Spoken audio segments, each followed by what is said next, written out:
From here on Earth, the stars just look like little specks of light. But through a telescope, it's a whole new world, literally.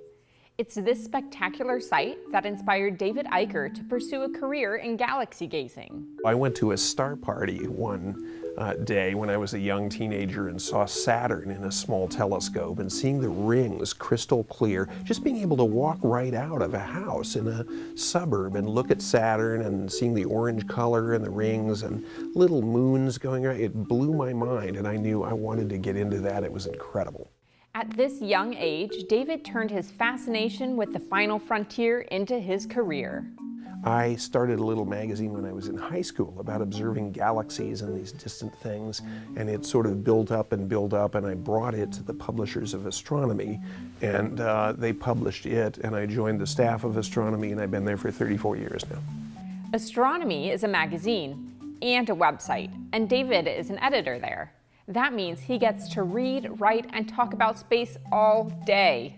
Doesn't sound so bad to me, especially with all the new things we're learning about the cosmos every day. This is really a golden age for astronomy, which really makes a lot of this stuff cool, because we're finding out more and more and more about the way the universe really is at an exploding pace these days. But this exciting discovery of a few weeks ago now, the TRAPPIST-1 system that's only 40 light years away, that's really on our cosmic doorstep. That's 7 planets orbiting this very cool, very red star that's near us, and 3 of them are in this area where liquid water could exist, the habitable zone. So that's a system that could be inhabited, you never know, with what kind of life, who knows, and it's really close to us. But really close in cosmic distance isn't actually that close at all.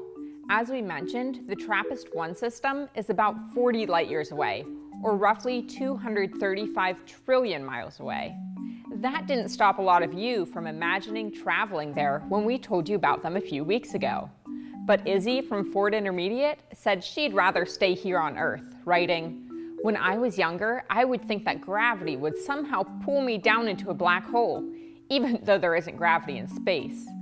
Well, actually, Izzy, your younger self has a point, according to David. There must be trillions of black holes in the universe, and they form, some of them by really massive stars that die and form this really intense field of gravity, and others form in the middle of galaxies where there's a huge amount of mass that comes together and just falls in on itself. Most all the galaxies have a really big black hole in their centers.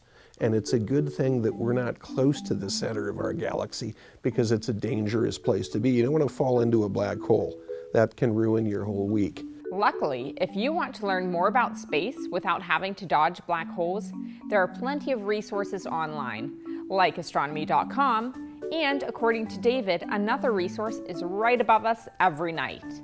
You can also go out and look at the night sky, and even if you don't have a perfect sky, you have a pair of binoculars even, and you can see craters on the moon. You can see the same things that Galileo 400 years ago saw, and it dawned on him that the universe was a very strange, very complicated place.